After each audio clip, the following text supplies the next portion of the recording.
अस्सलाम वालेकुम जी। सुबह सवेरे पाकिस्तान में बहुत खुशामदीद। मैं हूँ शिफा यूसुफजई और मैं हूँ वैस मंगलवाला। मेरी तरफ से भी आप सबको अस्सलाम वालेकुम। खुदा का शुक्र है कि उसने हमें आज की सुबह देखना नसीब फरमाई। और आज की सुबह अभी चंद लम्हों पहले, यूँ कहिए कि घंटा भर पहले जो खबर आई उसी से प्रोग्राम का आगाज़ कर लेते हैं। दुनिया में कुछ ऐसे लोग होते हैं कि जिनका असर दुनिया के या वर्ल्ड अफेयर्स में, ग्लोबल अफेयर्स में बहुत ज़्यादा होता है, और उस रोल को या उस असर को जब आप उसका मवाजना करते हैं, उसका आप एक जायज़ा लेते हैं, तो आपको अंदाज़ा होता है कि ये वो लोग हैं कि जो कि इनका असर कुछ ज़रूरत से ज़्यादा हो जाता है, और वो ज़रूरत से ज़्यादा असर बहुत मरतबा एक मनफी तरीके से होता है। और ज़ाहिर है बहुत सारे लोग कहेंगे भाई बड़ा पॉजिटिव असर था, क्योंकि वो लोग जो कि उनके चाहने वाले थे या उनके मानने वाले थे या जिस मुल्क के लिए वो काम कर रहा था शख्स, तो उसको तो सही लगेगा। लेकिन बहुत सारे ऐसे मुल्क, बहुत सारे ऐसे लोग जो कि उसके यूँ कहिए कि ज़ेर अताब आए, उनसे पूछें तो उनके लिए वो बिल्कुल मामला मुख्तलिफ होगा, यकसर मुख्तलिफ होगा। मैं बात कर रहा हूँ किस शख्स की? Henry Kissinger, former secretary of state of United states of America. 100 साल की उम्र में अभी 1 घंटा पहले उनका इंतकाल हुआ है। और एक तो ये कि 100 साल की उम्र, और 100 साल की उम्र तक भी वो बंदा एक्टिव था। हाँ, मतलब वो ये नहीं था कि बेड रिडन हो गया हो या नहीं, मतलब वो अपना जहनी तवाज़ुन उसका बरकरार था, और मुख्तलिफ मामलात में वो अमरीकी सदूर को एडवाइस करता था। 12 अमरीकी सदर ऐसे हैं जिसको उस शख्स ने एडवाइस किया है। बिल्कुल। और उसका एक रोल अमेरिकन पॉलिटिक्स में ऐसा था कि जिसको हमेशा लोग याद रखेंगे, और बहुत सारी कंट्रोवर्सीज भी उसके साथ कनेक्ट की गई, और बहुत सारे ऐसे काम जिसको अमेरिका कहता है कि देखो हमने बड़े अच्छे अच्छे काम किए, उस पे भी हेनरी किसिंजर का नाम आता है। बिल्कुल। तो वो जो वर्ल्ड पॉलिटिक्स है या वो वर्ल्ड ऑर्डर वाली कहानी है, वो हेनरी किसिंजर साहब ने ही दुनिया को सुनाई।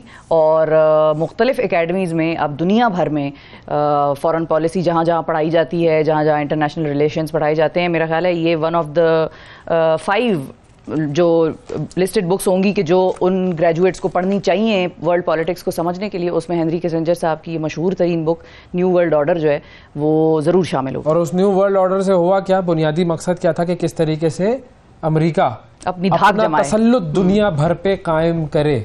और बहुत सारी और कंट्रोवर्सीज है जिसके साथ इस शख्स का नाम लिया जाता है। कंबोडिया पे जिस तरीके से बॉम्बिंग की गई थी, वियतनाम वॉर जिस तरीके से शुरू की गई थी, उसके अलावा खैर अमेरिका चाइना के रिलेशंस के अंदर इस बंदे ने बड़ा काम किया था। कोल्ड वॉर के अंदर इस बंदे की जो है बड़ी स्ट्रैटेजीज थी।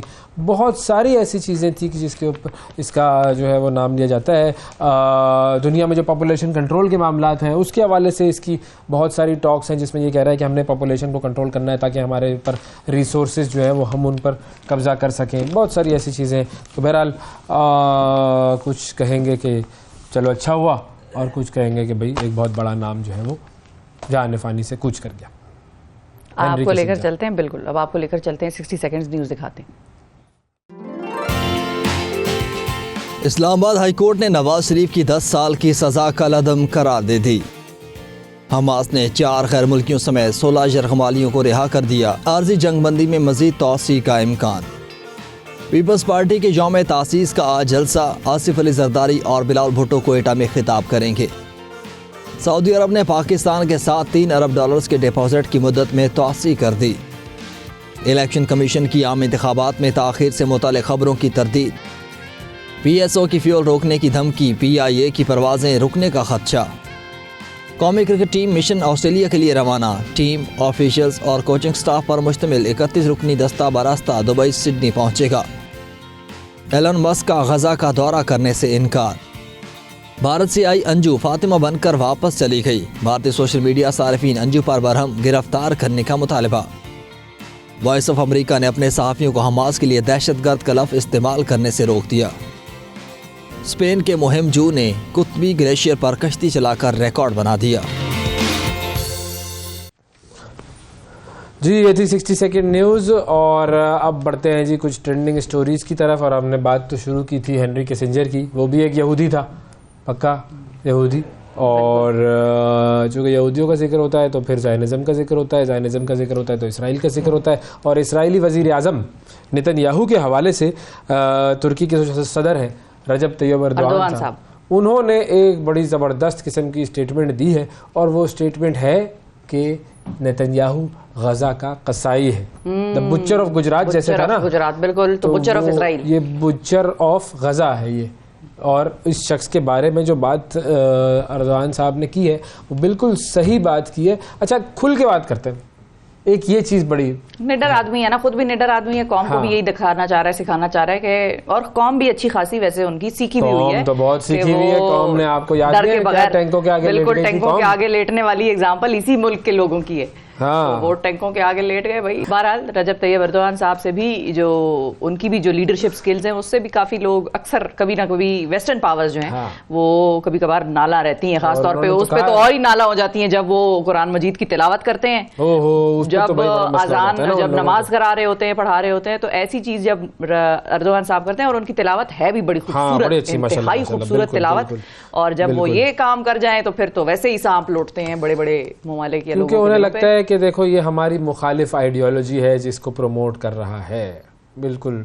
तो अब अच्छा, अब इसमें भी दो चीजें, देखो ट्रेड तो चल रहा है उनका इसराइल से, ट्रेड चल रहा है बिल्कुल, ताल्लुकात उनके एक्चुअली बहुत पहले खबर ही आई थी। काम करना है तो पूरा करो भाई, देखो काम करना है ना, पहले खबर ये भी एक आई थी, ये इस तनाजे से पहले एक हुआ था कि इनके हालात जो हैं खराब हो गए थे, मामलात खराब हो गए थे पहले इसराइल से जरा थोड़े से टाइट, तो उसके बाद एक हेडलाइन मैंने अपनी आंखों से ये पढ़ी थी, गुनाहगार आंखों से ये पढ़ी थी कि Turkey and Israel restoring ties, वो ये बात हुई थी कि वो रिस्टोर कर रहे थे टाइज। उसके बाद फिर जाहिर है मामला जरा बेहतरी की तरफ चले गए, उसके बाद तो फिर सारी दुनिया ही चल पड़ी, सऊदी अरब भी लो जी, और सभी उनकी दोस्ती में मारे जा रहे थे। फिर ये हुआ, ये स्टेटमेंट बड़ी है भाई, गजा का कसाई, ये एक बड़ी स्टेटमेंट है, तो हमने सोचा इसको शामिल किया जाए। अच्छा, एक और मामला हुआ है, वो हुआ है भूख हड़ताल का मामला। वो कहाँ पर है? व्हाइट हाउस भूख हड़ताल, गजा में जंगबंदी के लिए अमेरिकी हुकूमत पर दबाव बढ़ता जा रहा है, और उसमें ताज़ा तरीन इजाफा जो है वो अमेरिकी अदाकारा है सिंथिया निक्सन, और कई रियासतों के नुमाइंदों की शक्ल ऐसे में सामने आया ये मामला, जिसमें अपने मुतालबे के लिए उन्होंने व्हाइट हाउस के बाहर एक भूख हड़ताल कर दी है। व्हाइट हाउस के बाहर उन्होंने की है भूख हड़ताल, और उसमें कई बड़े बड़े लोग शामिल हैं, और बुनियादी उनका जो मुद्दा है वो क्या है कि जंगबंदी करो, सीज फायर ना हो, सीज फायर की दरखास्त है, और उसके लिए भूख हड़ताल की। ये अच्छा, ये वो लोग हैं जिनके अंदर कुछ जज्बा रहता है, जज्बा है, ठीक है ना।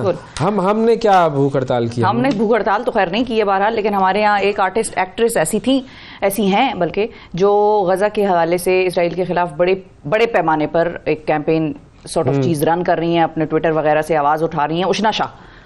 और उशना शाह के साथ अब हुआ ये है कि उशना शाह जो है शक्ल टैलेंटेड, फलस्तीन की हिमायत में उनको आवाज उठाना महंगा पड़ गया। दरअसल हुआ ये है कि अदाकारा का जो इंस्टाग्राम अकाउंट है वो शैडो बैन कर दिया गया है, शैडो बैन हो गया, और उन्होंने ये खबर जो है वो एक्स पर यानी कि साबिक ट्विटर पर ट्वीट के जरिए अपने मदाहों से शेयर की है कि उन्होंने ट्वीट में लिखा है कि मेरा इंस्टाग्राम अकाउंट शैडो बैन कर दिया गया है, और मैं ये नहीं जानती, शैडो बैन में उसकी रीच कम हो जाती है ना अकाउंट की, आपकी जो पोस्ट वगैरह है वो ज्यादा लोग, क्योंकि ये बड़े सीधे अल्फाज और बड़ी सख्त जबान इस्तेमाल करते हुए कुल्ली डुली, और बेसिकली तो ये उन लोगों से भी बड़ी नाला है जो कि इसराइल के साथ या इसराइल की जो फाइनेंशियल एंटिटीज हैं, फाइनेंशियल बिजनेसेस वगैरह हैं, जिनका बॉयकॉट नहीं कर रहे, ये तो उनके ऊपर भी पल पड़ती है। बॉयकॉट के हवाले से बड़ी मुतजाद बातें आ रही है ना, बहुत सारे लोग ऐसे, भाई पाकिस्तान की इकोनॉमी को नुकसान हो जाएगा बॉयकॉट करने से, हम क्या करेंगे, हमारे बहुत सारे लोगों का रोजगार है। ओ भाई, ओ चाचो, ओ इकोनॉमिस्ट के माहिरों, खुदा का वास्ता है, बुनियादी लॉजिक है, अगर एक दुकान बंद होगी वहां से कोई और खुल जाएगी, तो पाकिस्तानी ब्रांड, पाकिस्तानी दुकानें खुलेंगी, उनको वहां नौकरी मिल जाएगी। आप इसकी एग्जांपल पीछे ज्यादा दूर ना जाएं, फिक्र ना करें, आप इसकी एग्जांपल चाहिए तो आप कोविड का दौर देख लें। पाकिस्तान और बांग्लादेश की हमेशा टक्कर होती है ना कॉटन प्रोड्यूस में, तो वो कॉटन प्रोड्यूस में जितने हमें मिले हैं ऑर्डर्स कोविड के दौरान, उतने बांग्लादेश और भारत दोनों से मिला के ज्यादा थे। तो ये हमारे यहाँ पे जो इकोनॉमिक्स में पीएचडी किए हुए लोग हैं ना, जो उनको तो ये पता होना चाहिए, मैं क्यों बता रही हूँ उनको, पीएचडी है वो सड़क पे थड़े पे बैठे हुए नहीं, जो चाय के होटल पे गुफ्तगू कर रहे होते हैं हर चीज के माहिर, ये वो हैं। ये वो ऐसे लोग ऐसी बातें कर रहे हैं, बॉयकॉट कर देंगे तो हमारी इंडस्ट्री तबाह हो जाएगी, बर्बाद हो जाएगी, करके देख लो, पता लग जाएगा कुछ नहीं होता। और दूसरी चीज ये कि अगर बॉयकॉट इफेक्टिव नहीं होता तो अमेरिका की बहुत सारी रियासतों में एंटी बॉयकॉट लॉज नहीं बने होते। उन्होंने लॉज बनाए हुए कि आप बॉयकॉट नहीं कर सकते। क्यों भाई? उन्होंने कवानीन क्यों बनाए? क्योंकि उनको पता है कि बॉयकॉट हुआ तो हम गए। बिल्कुल। तो बहरहाल अब उशना शाह क्या करेंगे? उनका शैडो बैन हो गया, अब उशना शाह यही करेंगी। उन्होंने वैसे ये भी कहा है कि अगर इनका ख्याल है कि मैं आवाज उठाना बंद कर दूंगी तो ऐसी सिचुएशन तो नहीं होनी, और बेसिकली उन्होंने अपने मदाओं को बस यही बताया बेसिकली कि मेरा इंस्टाग्राम अकाउंट जो है वो बैन कर दिया गया है, शैडो बैन कर दिया गया है। क्विक सा शॉर्ट ब्रेक लेके आपकी तरफ वापस आएंगे, स्टे विद अस। सुबह सवेरे पाकिस्तान, सुबह सवेरे पाकिस्तान, सुबह सवेरे पाकिस्तान। वेलकम बैक जी, एक मरतबा फिर खुशामदीद कहते हैं प्रोग्राम में। अगली स्टोरीज की तरफ पढ़ते हैं जी। बिल्कुल, अगली स्टोरी तो वैसे आप ही बताएंगे। क्यों भाई, मैं क्यों बताऊंगा?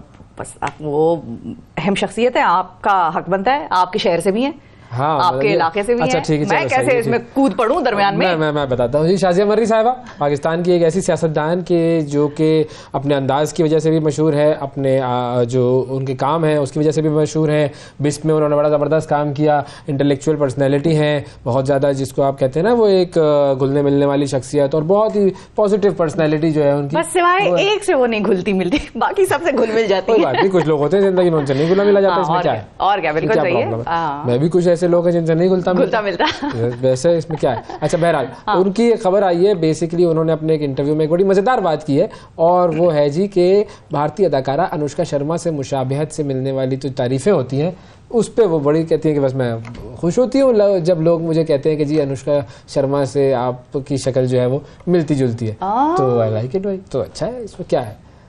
मतलब अगर आपकी कोई तारीफ करे और आपको कोई कहे आपकी, आप दीपिका से मिलती हैं, आपकी चलो दीपिका से मिला दूं, करीना कपूर से मिला दो, चलो नहीं करीना कपूर से तो नहीं, अच्छा नहीं, दीपिका से मिला दो, चलो चलो ठीक है। कैथरीन ज़ीटा जोन्स से आप मिलती हैं, चले हॉलीवुड की अदाकारा मैग रायन हमारी बड़ी फेवरेट हुआ करती थी एक जमाने में कॉलेज में। नहीं, अगर तो आपको भी वो एक्ट्रेस पसंद हो तो फिर तो आपको खुशी होती है। तो होती है, बिल्कुल ये तो है कि अगर आपको भी वो अच्छी लगे। देखिए मिलती है या नहीं मिलती है, जो विजुअल चल रहा है इस पे जरा लोग जो है वो थोड़ा सा अपनी राय दे सकते हैं कि मिलती है या नहीं मिलती। कुछ हद तक मुशाबहत इस वीडियो में नजर आ रही है। नाक और होंठ, हाँ, इनकी तो कुछ हल्की फुल्की रिजेम्बलेंस है, नाक और होंठ की। और बाकी जो फेस वीडियो चला है वीडियो जो है ना वो ज्यादा मुझे बेहतर लगी। फेस कट डिफरेंट है दोनों का। शाजिया साहिबा का फेस कट मेरा ख्याल है थोड़ा सा राउंड है, लाइक जैसे मेरा है, मेरा भी राउंड फेस है। उनका जो है अनुष्का का वो हल्का सा मुझे लगता है एलोंगेटेड है थोड़ा सा, तो लेकिन नाक और होंठों में कुछ कदरें जो हैं वो पाई जाती हैं। देखो है ना। अच्छा, इन्होंने एक और बात भी की, इन्होंने कहा कि मैं टीचर थी, टीचर से फिर मैं पॉलिटिक्स की तरफ आई, तो तालीम से दरसो तदरीस से इनका एक ये तो पार्टी में भी सबको पढ़ाती हूँ। और हाँ, चलो काबिना वो सीसी की मीटिंग में चलो बच्चों किताबें खोलो। और उन्होंने कहा कि मुझे पढ़ाना जो है वो अच्छा लगता है, देना अच्छा लगता है। पॉजिटिव जी, तालीम के साथ हमेशा कनेक्शन होना चाहिए लोगों का, ये जरूरी है। दुनिया का कोई भी आप काम कर रहे हो, अगर आपके पास तालीम या उससे मोहब्बत है तो पॉजिटिव बात है जी, अच्छी बात है। अपना अनुष्का शर्मा से मुझे वो विराट कोहली याद आ गया भाई। हाँ, कोहली क्या कर रहा है आजकल? कर नहीं रहा, वो छुट्टी कर रहा है। कोहली ने कहा मैं छुट्टी कर रहा हूँ भाई। कोहली की बात कर लेते हैं पहले यार। वो कोहली ने क्या कहा कि जी मैं क्रिकेट से जरा ब्रेक ले रहा हूँ। अच्छा, वो वजह अनुष्का ने सुनाई होगी। वजह नहीं पता, तुम्हारी वजह से मैं अपना कीमती वक्त निकाल के आई। हाँ, और फाइनल ऊपर से, हाँ ऊपर से तुमने,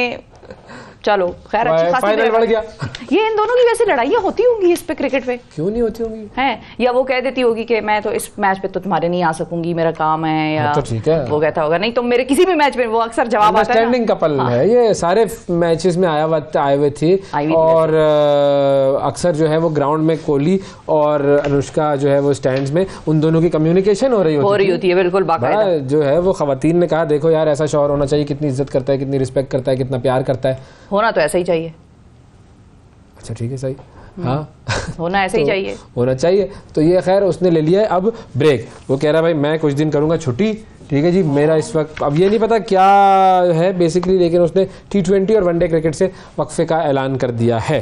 और जनूबी अफ्रीका का जो दौरा है उसमें भी वो दस्तयाब नहीं होंगे, और टेस्ट मैचेस के लिए वो दस्तयाब होंगे, लेकिन T20 और वनडे से उसने ब्रेक लिया है। और BCCI को भी उसने बता दिया कि भाई उम्र कितनी है विराट कोहली की वैसे? अराउंड 35-36। अच्छा फिर अभी टाइम उसे पूछे ना, ये क्या गूगल से पूछ रही हैं? मैं हूँ ना, ओके देख ले, सही बोल रहा हूँ पता नहीं, लेकिन 35-36 ही है, इतना ही, तो मुझे कंफर्म है बाबू, ऐसी बात नहीं। सही है, ओके ठीक है 35 इयर्स, बिल्कुल। पैट कमिंस का भी देख लें, थैंक यू। लगे हाथों पैट कमिंस वो भी ऐसा ही है तकरीबन। अच्छा, हाँ ऐसा ही। चलो, लेकिन ये मेरे माइंड में ये आया कि ये ना हो कि ये भी कहीं रिटायरमेंट है आजकल हमारी तरफ तो 30। He is younger, he has that glow. Glow है। यूथफुल ग्लो है। तो हाँ, तो ये मुझे ऐसा लगा कि ये कहीं विराट कोहली ने कोई रिटायरमेंट का तो नहीं सीन कर लिया, बर्दाश्ता होके कहीं दिल्ली हार बैठा। इतना वनडे का वो बेहतरीन खिलाड़ी करार पाया है वर्ल्ड कप के अंदर, उसने 765 रन बनाए, फिर सचिन तेंदुलकर का उसने रिकॉर्ड तोड़ा, बिल्कुल 49 सेंचुरीज का रिकॉर्ड तोड़ के 50वीं सेंचुरी उसने बना ली। तो इस वक्त वो आजकल लंदन में है, वो छुट्टियां गुजार रहा है, अच्छा, एंजॉय कर रहा है। और हाँ, अनुष्का भी साथ है। नहीं पूछो, नहीं पूछे तो ना, गूगल कर लो। किधर हो? पता नहीं, जवाब नहीं दे रही, अभी बिजी होगी। अच्छा बिजी होगी, ठीक है। हम ब्रेक ले लेते हैं। ओके, हम ब्रेक ले लेते हैं, बिल्कुल। ब्रेक के बाद वापस आएंगे तो आपसे दोबारा मुलाकात करेंगे। मजेदार प्रोग्राम है, मजेदार सेगमेंट। तुम्हारा डायल भी करके देख लेता हूँ जब तक। मीनवाइल हम देखते हैं, चेक करते हैं अनुष्का साथ है या नहीं। सुबह सवेरे पाकिस्तान, सुबह सवेरे पाकिस्तान, सुबह सवेरे पाकिस्तान। जी वेलकम बैक जी, वेलकम बैक। हमारी जो है ना वो असल में कानों में आवाज आ नहीं रही थी, हो जाता है कभी कभी टेक्निकल मिस्टेक है, और हम इंतजार कर रहे थे। ये तो अचानक से ये है कि मैं और अवैस किसी की बुराई नहीं कर रहे थे, बस इस हमने कहाँ बुराई करनी थी, आपस की बुराइयां करते हैं हम तो, भाई इसमें क्या प्रॉब्लम है। अच्छा जी, बिल्कुल। लेकिन एक शख्स ने बुराई के साथ साथ, जाहिर है जिंदगी में दुनिया में अच्छाई भी बहुत मौजूद होती है, बस आपको देखने और वो नजर चाहिए कि आप अगले की अच्छाई पहचान सकें। और बाज़ औक़ात तो लोग दिखा देते हैं अच्छाई करके। कोई भी मुआशरा उस वक्त तक तरक्की नहीं कर सकता जब तक उसमें बुलंद इखलाकी इक़दार जो हैं वो तरवीज ना पा रही हूँ, और इखलाकी इक़दार का फ़रोग़ रोल मॉडल्स के ज़रिए मुमकिन होता है। और पाकिस्तान जैसे मुआशरे को भी बड़ी तादाद में रोल मॉडल्स की ज़रूरत है। तो आज हम आपकी मुलाकात एक ऐसी शख्सियत से करवाते हैं जो कि ट्रैफिक पुलिस के ऑफिसर हैं, मोहम्मद कासिम साहब इनका नाम है, और दयानतदारी की एक बड़ी मिसाल कायम की है। और मिसाल क्या है कि उन्हें एक मोटरसाइकिल पर मौजूद 4 लाख रुपए की रकम मिली, उन्होंने रकम को अपने पास रख लिया। मतलब रख लिया, और फिर उसके बाद बाइक का मालिक आया तो वापस दिया। ये मैं कह रहा हूँ, ये थोड़ी कि रख लिया, संभाल लिया, संभाल लिया। तो मोहम्मद कासिम साहब हमारे साथ मौजूद है जी, कराची से हमें ज्वाइन कर रहे हैं। अस्सलाम वालेकुम कासिम साहब। वालेकुम अस्सलाम, कैसे हैं आप? ठीक है, बिल्कुल ठीक। मोहम्मद कासिम साहब, आप बताइए कैसे हैं? ठीक ठाक हैं? आपने तो बड़ा ज़बरदस्त माशाल्लाह काम किया है, अल्लाह ताला आपको इसका अजर दे। मुझे बताइए ये वाकया क्या था, कैसे आपको वो पैसे मिले और किस तरह आपने फिर उसको दोबारा उस शख्स तक पहुंचे? वो फिर बात ये कि अल्लाह ताला सबको ऐसी तौफीक दे जैसे मुझे अल्लाह पाक ने तौफीक दी है, और मैं ये अच्छे काम करता रहूँ। हुआ ये कि सिटी कोर्ट का इलाका है, वहाँ पे डबल पार्किंग पे एक बाइक खड़ी थी, उसको उठा के लाए। सही है। जब यहाँ उसको उतारा सेक्शन में, तो उसके ऊपर एक कपड़ा लगा होता है। अमूमन आप देखा बाइक वाले ऊपर कपड़ा चढ़ाया होता है ताकि कलर ख़राब नहीं हो। तो वो कपड़ा जैसे बाइक नीचे उतारी तो उसका कपड़ा निकल गया। तो जैसे निकला तो वो नीचे गिरा, उठाया तो जब मैंने देखा तो उसके अंदर उसकी जिप खोली, वजनी सा मुझे लगा, तो उसके अंदर 4 लाख रुपए था। वो 4 लाख रुपए निकाल के मैंने अपने पास रख लिया। और जी, तो उसके बाद कुछ आधे घंटे 20 मिनट के बाद हुज़ैफा नामी एक शहरी आया, तो उसने कहा जी मेरी बाइक थी। तो मैंने कहा भाई चेक करें बाइक आपकी थी तो उसने बाइक चेक की, तो बोला जी बाइक तो खड़ी है। तो बोला उसके अंदर कुछ था। तो मैंने कहा क्या था भाई? बोला सर कुछ था। तो मैंने कहा जाए चेक करें। चेक किए तो बोला वो नहीं है। तो मैंने कहा भाई क्या था? बोला पैसे थे। मैंने कहा कितने पैसे थे? बोला जी 4 लाख रुपए था। तो मैंने कहा भाई आप बैठो, पैसे मेरे पास हैं, आपको मिल जाते हैं। तो उसकी आंखों से आंसू आ गए, वो रोने लग गया। मैंने कहा भाई रो नहीं। उसको मैंने पानी पिलाया, चाय पिलाई, बिठाया। तो उसके बाद उससे मैंने पूछा, उसने कहा जी मैं सिटी कोर्ट आया था और पैसे भी मैंने किसी उधार लिए थे, और मैं अंदर चला गया जल्दी में, ज़ाहिर है कोर्ट में आया होगा परेशानी की। उसने ऐसे ही बाइक पे छोड़ दिया है, ऐसा मतलब इतना लापरवाह आदमी कराची में उसने इस तरह किया कि बाइक पे 4 लाख रुपए छोड़ के चला गया इधर उधर। सर इससे तो जुर्माना काट लेना चाहिए था आपको दरमियान से कुछ। नहीं, जुर्माना तो आपको पता ही है अच्छे बुरे हर जगह पे है, ऐसा नहीं है। वो 4 लाख रुपए मैंने उसको वापस किए। 2-5 हज़ार के गड्डियाँ थी और कुछ हज़ार की एक और एक 500 वाली थी। तो मैंने कहा भाई गिन लो। उसने बोला मैं गिनता नहीं हूँ, बहुत शुक्रिया आपका। तो इससे पहले भी एक वाकया हुआ है, उसके अंदर 17 वैसे 2018 का वाकया गिनने की जरूरत नहीं पड़ी जब आपने खुद ही कह दिया। अच्छा, उसके बारे में भी बताइए। नहीं, फिर भी जी 2018 में एक आदमी आया, मैं आपको बता रहा हूँ कि मोटरसाइकिल के अंदर जो पैसे रखने वाला वाक़या है। 2018 में एक बंदा आया तो उसकी बाइक के अंदर 70,000 रुपये थे, वो भी मुझे मिले, एक कम 70। तो वो बंदा आया तो उसने बोला जी मेरी बाइक में पैसे थे। मैंने कहा यार बिल्कुल थे, वो हमारे पास पड़े हैं। तो जब उसको मैंने वो पैसे दिए तो उसने मुझे 5,000 रुपये इनाम दिया। तो मैंने कहा भाई मैंने तो इनाम नहीं लेना है। उसने कहा जी आप इनाम नहीं लोगे तो मैं आपसे पैसे नहीं लूँगा। तो मैंने वो 5,000 रुपये उसने मुझे दिए, मैंने रख लिए। अच्छा, तो मैंने उससे पूछा, मैंने कहा ये बाइक में आपने जो पैसे रखे हैं ये क्यों रखे हैं?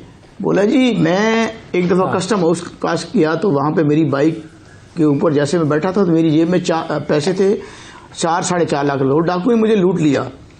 तो वो उसके बाद मैंने ये आदत बना ली है कि मेरे जो पैसे होते हैं ना वो मैं इसमें बाइक के अंदर डाल देता हूँ। तो चोर आएगा तो तलाशी लेके जेबों की लेके भाग जाएगा। अच्छा, तो ये तुम उसने सिटी कोर्ट आए थे तो किस लिए? बोले जी बिल्कुल, बात तो जी। तो जब मैंने उससे पूछा कि आज आप इधर कैसे आए थे तो उसने कहा जिन बंदों ने मुझे लूटा था उन बंदों को आज मैंने कोर्ट में शराफ परेड के लिए आया था। तो इत्तेफाक से बाइक हम उठा के ले आए। तो उस बंदे ने अच्छा जब ये बात दोबारा वाक़या सुना, वो जोर में रहता है, उसकी कोई करियाने की दुकान है, तो उसने मुझे सलाम भिजवाया कि यार कासिम भाई को बोलना अल्लाह आपको सलामत रखे। मैंने फिर आपका प्रोग्राम देखा, मुझे बड़ी खुशी हुई। तो बात ये कि मुझे दिली तौर पे बहुत सुकून मिलता है, इसलिए कि एक दफ़ा मैं सदर में था तो मैं अपने हेयर ड्रेसर की दुकान से निकला शेव करा के, तो मेरी ट्राउज़र में मेरा मोबाइल था। तो मेरा मोबाइल कहीं गिर गया। जब मैं घर पहुंचा तो मेरी जेब में मोबाइल नहीं था।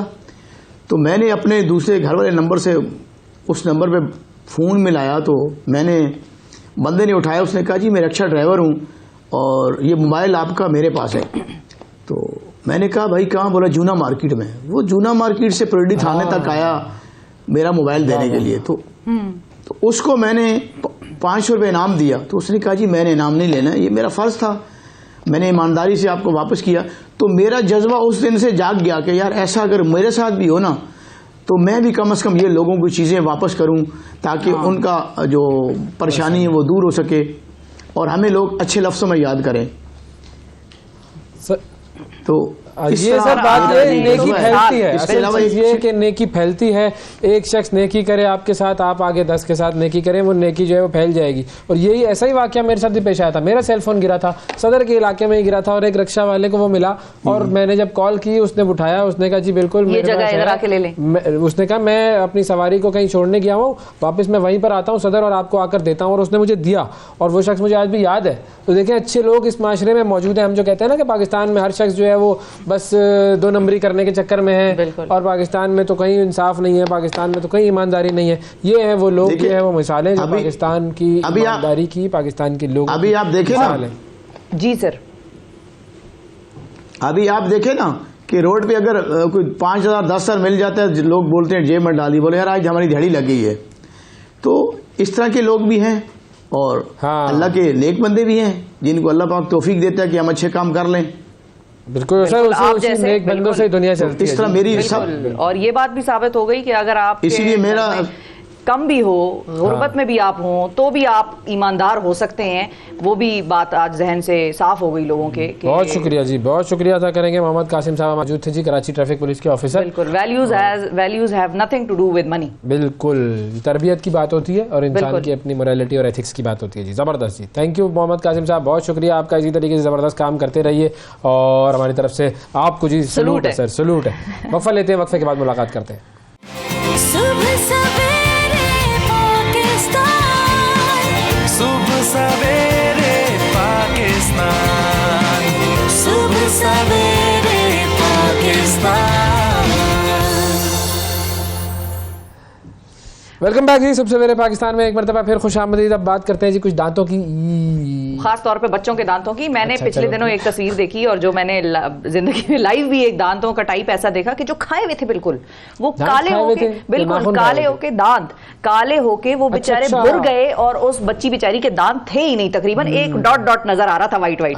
बिल्कुल सही, ऐसा देखा है। भुर गए, ऐसा क्यों होता है? और बच्चों के दांतों की हिफाजत खासतौर पर कैसे करें? बड़ों को तो चलो फिर ब्रश करने की कुछ हल्की फुल्की टेक्निक समझ में आती है, आती उनको किसको भी नहीं है, लेकिन बच्चों के दांतों की हिफाजत कैसे करनी है, डॉक्टर अवैस रब्बानी साहब हमारे साथ मौजूद हैं और डेंटिस्ट हैं, माहिर अमराज़े बच्चों के दंदान जी हाँ, दंदान साज है, दंदान साज है। अस्सलाम वालेकुम। अस्सलाम वालेकुम। बाकी आपका नाम तो आपकी क्वालिफिकेशन की जमानत है ही। जी अवैस जी, वाह वाह वाह वाह, कमाल भाई, क्या नाम है, जबरदस्त, माशाल्लाह माशाल्लाह जनाब। अच्छा, कॉल्स भी कर सकते हैं हमारे जो नाजरीन हैं। सर बताइए, ये बच्चों के दांतों में जो मसाइल होते हैं, नॉर्मली कहा जाता है कि जी चूंकि वो कैंडीज वगैरह बहुत खाते हैं तो उससे कैविटी और फिर उसके बाद दांतों की वो हालत हो जाती है जो शिफा ने बताई कि बस वो बिल्कुल वो एक ब्लैक सा स्पॉट। क्या यही इश्यूज होते हैं या और भी कॉजेज हैं? एक्चुअली जी मैं इधर ये बताऊंगा कि बहुत सारे कॉजेज़ हैं दांतों के, बच्चों के। अच्छा, मसाइल जो जब जितनी जल्दी दांत आएंगे उतनी जल्दी मसाइल स्टार्ट हो जाएंगे, तो इसीलिए जो बच्चों के दांतों के मसाइल हैं वो पहले स्टार्ट होंगे, जैसे कि एडोलेसेंस बच्चे, इन्फेंट होते हैं, तो वो मसाइल इतने ज़रूरी हैं कि अगर उनको पहले से ही आप क्लियर कर दें या रेक्टिफाई कर दें तो वो आगे नहीं जाते। ठीक है, तो इसलिए मैं ये समझता हूँ कि बच्चों के दांतों की हिफाजत जो है वो definitely it is a must. और स्पेशली अब वो कैसे हो? हाँ, वो कैसे हो। अच्छा, अभी एक बेसिकली ये तो बहुत लंबी फील्ड है, लेकिन अगर इसको हम सम अप करें तो मैं बेसिकली ये जिम्मेवारी जो है वो पेरेंट्स पे ही आ जाती है सबसे पहले। तो मैं स्टार्ट ये करता हूँ कि जब बच्चा एक पैदा होता है और जो बहुत छोटा बच्चा होता है तो उसके दांतों की जो ख्याल आपने रखना है वो दांत आने से पहले रखना है। अच्छा, क्योंकि जो ये हम अपनी बुक्स में भी पढ़ते हैं, वेस्ट में भी देखते हैं, प्रैक्टिस में देखते हैं, यहाँ पे थोड़ा सा ट्रेंड दांत आने से पहले तो सिर्फ गम्स होते हैं। नहीं, देखिए शिफा, मैं आपको बताता हूँ, वो गम्स की ही सफाई से स्टार्ट करते हैं। अच्छा, जो अगर मैं इसको बिल्कुल कट स्टोरी शॉर्ट करूं, जिस वक्त बच्चा एक पैदा होता है जो बहुत छोटा इन्फेंट होता है तो उसका जो पहला दांत आता है वो 4 से 6 माह में आता है। तो वेस्ट में हम ये देखते हैं, प्रैक्टिस भी करते हैं कि जो माएँ हैं और जो डॉक्टर्स हैं वो ये रिकमेंड करते हैं कि जब दांत नहीं आया 4 से 6 माह तक तो बच्चा ऑब्वियसली मदर उसको नर्स कर रही होती हैं, फीड कर रही होती हैं, तो ज़रूरी है कि जिस वक्त वो रात को सोए तो उससे पहले एक छोटा सा नरम सा कपड़ा लेके उसको डैम्प करके थोड़ा सा नीम गर्म पानी में तो उसके गम्स की सफाई से स्टार्ट किया जाए। लेकिन ये बहुत इंपॉर्टेंट पॉइंट हो गया। अब गम्स की सफाई से होता ये है अवैस के जिस वक्त बच्चा दांत अल्टीमेटली दांतों ने इरप्ट तो होना होता है, तो जब इरप्शन फेज में दांत आते हैं 4 to 6 मंथ्स के टाइम पे तो उनका गम पैड जो है वो बिल्कुल रेडी होता है to give the eruption time and the eruption space for the teeth to come out in the oral cavity। और अगर वो आप ये देखें कि नॉर्मली जिस वक्त माएँ बच्चों को नर्स कर रही होती हैं और जिस वक्त वो नॉर्मली बॉटल्स पे आते हैं या उससे पहले खुद नर्स करती हैं या फीडर्स पे नर्स करती हैं तो माएँ अक्सर वक्त बच्चे दूध नहीं ले रहे होते या थोड़े से टकी होते हैं तो उसमें मीठे का कंटेंट ज़्यादा कर देती हैं। तो आप ये समझिए कि मीठा जो है दैट इज गड़बड़ है, इट इज़ द गड़बड़, इट इज़ द मोस्ट गड़बड़। सही है। और इस चीज़ में लाना भी नहीं चाहिए, बल्कि वो तो ये कहते हैं कि जब तक बच्चे के दांत नहीं आए तो बच्चों को इस चीज़ पे आदी नहीं करना चाहिए कि वो मीठी चीज़ें पिएं, मीठे दूध पिएं, मीठे जूस। हाँ, क्योंकि उनको आपने जैसे कहा कि चस्का लग जाता है तो फिर वो उसके अलावा नॉर्मली वो कंज्यूम नहीं कर पाते। ठीक है। अच्छा, हमारे साथ एक कॉलर भी है, अली साहब है रावलपिंडी से। अस्सलाम वालेकुम अली। वालेकुम अस्सलाम। जी अली भाई, सवाल कीजिएगा। सर मेरा डॉक्टर साहब से सवाल है, मेरा 4 साल का बेटा है, वो जब भी चॉकलेट्स खाता है उसके बाद उसके दांतों में कीड़ा और तकलीफ होना शुरू हो जाती है। तो उसको ना खिलाएं चॉकलेट, क्या जरूरत है? मना नहीं होता ना, ये आपका मसला है सर। देखें, आपने मना तो नहीं किया लेकिन बस उसके दांतों में तकलीफ हो गई। तकलीफ देखी जाती है, बस नाराज हो गया हमारा, तो वो तो नाराज हो गए। सर बताया भाई, मना नहीं होता, आप चॉकलेट खिलानी है और चॉकलेट तकलीफ होती है कहते हैं उसके दांतों में। नहीं, आप देखिए ये इतनी इंपॉर्टेंट चीज़ है बिकॉज हम नॉर्मली इस चीज़ को थोड़ा सा फॉर ग्रांटेड ले रहे होते हैं और बड़े अच्छे मतलब घरों में भी हम इसको फॉर ग्रांटेड ले रहे होते हैं। नॉर्मली बच्चों को स्वीट्स पे इतना नहीं डालना चाहिए। आप ये देखिए कि ये जो प्रैक्टिस है वेस्ट के अंदर और हमारे भी है, यहाँ पे भी स्कूलों में हम जाते हैं, बच्चों को भी बताते हैं, पेरेंट्स को मैं अक्सर बताता रहता हूँ कि इस चीज़ की आदत बिल्कुल ना डालें। क्योंकि बच्चे, क्योंकि वो जो स्वीटनेस है उसका वो आप वैसे भी वो कहते हैं कि वो जो उसकी जो एडिक्शन है वो it is on the top, वो बहुत ज़्यादा एडिक्शन है। तो सेम वो एडिक्शन बच्चों में भी होती है। तो अगर वो चॉकलेट्स पहले तो उनको डालें ना, और अगर वो चॉकलेट्स कंज्यूम करते हैं, दिस इज़ वेरी इंपॉर्टेंट कि जो उनका लास्ट सेशन होता है जो फीडिंग का, जो बच्चे हैं तो वो रात को एक तो सोने से पहले बिल्कुल स्वीट्स ना खाएं और स्पेशली वो स्टिकी स्वीट्स ना खाएं। अभी आप ये देखें कि पहले वाले वक्तों में हमारे पास चॉकलेट्स की क्वांटिटीज और टाइप्स कम होती थी, तो जिस तरह आगे टाइम गुजरता गया तो अभी बहुत रिफाइंड शुगर्स आ गई हैं। हाँ। तो रिफाइंड शुगर्स जो है वो they are absolutely very dangerous for the teeth, क्योंकि उनकी स्टिकीनेस ज्यादा हो जाती है। सही। तो जो चीज़ अगर आपके दांतों पे रात को स्टिक कर जाएगी, स्पेशली चॉकलेट्स और मीठा कंटेंट, तो आप ये देखिए कि वो इमीडिएटली दांतों के लिए बहुत इंजोरियस। अच्छा, आपने बच्चों का बताया कि जब वो दांत ना निकले हो तो उस वक्त तो एक कपड़े से उनकी सफाई करनी है। अब जब छोटे दांत पहले निकले तो उसकी सफाई कैसे होनी, इस पे भी मैं आपसे पूछूंगा जरा। हमारे साथ कॉलर है जी, गुलाम मूसा साहब हैं मांकेरा से। अस्सलाम वालेकुम जी। वालेकुम सलाम, कैसे हो भाई, खैरियत है? बिल्कुल ठीक जनाब, क्या सवाल करें भाई? बात सुने, आपका प्रोग्राम है ये हल वगैरह नहीं चलाता हूँ, पहले आपका जो प्रोग्राम देख के फिर जाके मतलब के काम करता हूँ। अरे अल्लाह अकबर, आप जमींदार हैं? बहुत शुक्रिया। मैं भक्खर भी हूँ, मनकेरा तहसील मनकेरा। जी जी जी जी जी।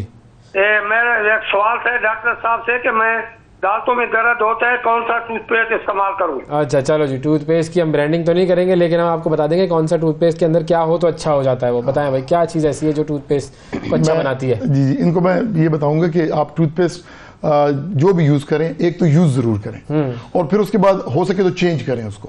अच्छा। एक ब्रांड पे do not stick on to one brand. जिस तरह कहते हैं ना कि वो एक वो हो जाती है, वो आदत हो जाती है और फिर वो क्या कहते हैं कि वो आपके जो दांतों के मसूड़े हैं या वो गम्स हैं उन पे फिर वो उसके वो अगेंस्ट जाना लग जाते हैं। So whenever you use it, एक तो यूज कीजिए और चेंज करके यूज कीजिए, ऑलवेज चेंज। अच्छा, मेडिकेटेड टूथपेस्ट जो होते हैं, जी जी, वो क्या आम आदमी इस्तेमाल कर सकता है?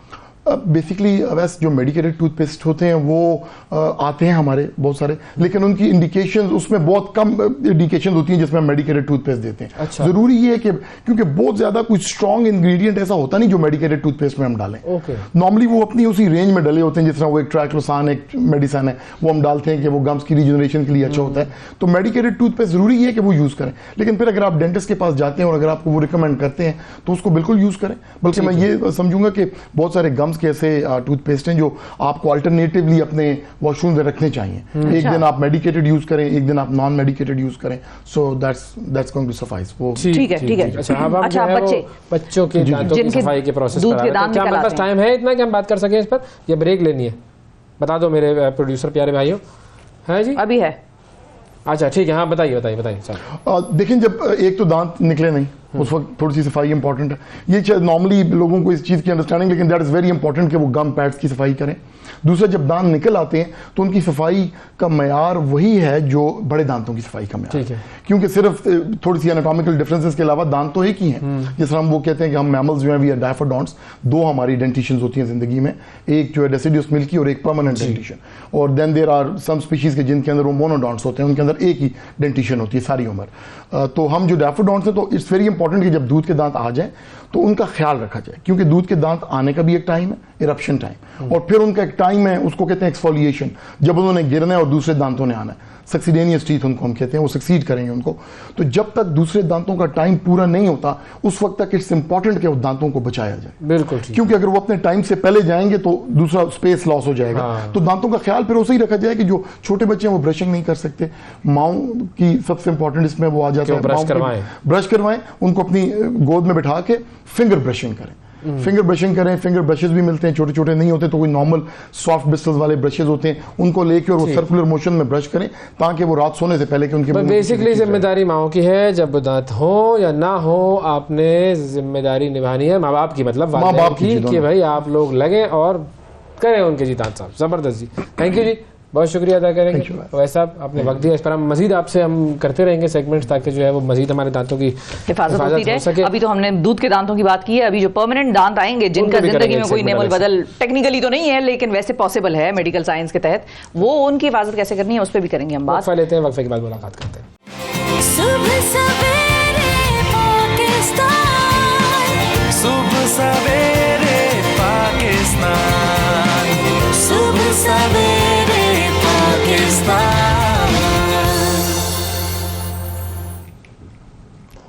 लाहौर समेत पाकिस्तान के कई शहर स्मॉग के जहर में लिपटे हुए हैं। हुकूमत की तमाम काविशों के बावजूद लाहौर मुसलसल दुनिया के आलूदा तरीन शहरों में आ रहा है। पंजाब हुकूमत ने लाहौर में मसनूई बारिश बरसाने का फैसला किया है और वो तो कुछ ताख़ीर का तो शिकार हो रहा है, लेकिन प्लानिंग इसकी पूरी है। अब इस हवाले से हम बात करते हैं। हमारे साथ मौजूद हैं जी बिलाल अफजल साहब, जो कि एनवायरनमेंट मिनिस्टर हैं, और वो देखेंगे पंजाब के एनवायरनमेंट के मामलात और जो सारा जो इनिशिएटिव है कि किस तरीके से ये बारिश बरसाई जाएगी और इससे स्मॉग का खात्मा किया जाएगा, इनका इनिशिएटिव है। बिलाल साहब अस्सलाम वालेकुम।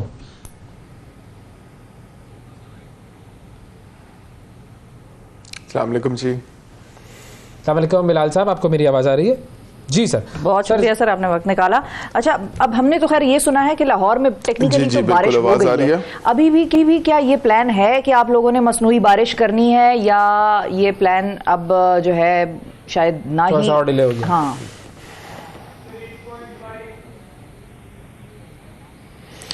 नहीं, थोड़ा सा हमारे प्लान में डिले था क्योंकि हमें इंफॉर्मेशन मिली थी कि फेडरल हमारा इदारा है क्रॉप प्रोटेक्शन का, जो कि जब लोकस आती थी तो उसके ऊपर स्प्रे किया करता था, लेकिन 2001 से उनके जहाज़ सर्विसेबल नहीं है। वो जाके ख़ुद मैंने भी देखे, सेक्रेटरी इन्वायरमेंट भी उधर थे, क्योंकि हमारी पंजाब हुकूमत की एक्सपर्टीज़ इस किस्म की नहीं है कि उसका हमारे पास कोई फ्लीट हो या एविएशन हो। हमारे पास 2-3 जहाज़ हैं, छोटे हैं, प्राइवेट जेट्स हैं, लेकिन नॉनदलेस हम लोगों ने फिर अपने डिप्लोमेटिक चैनल्स यूज़ करते हुए we've written to China, we've written to UAE, क्योंकि ये 2 कंट्रीज़ ऐसी हैं जिन्होंने successfully in the recent past जो है वो आर्टिफिशियल रेन कराई है।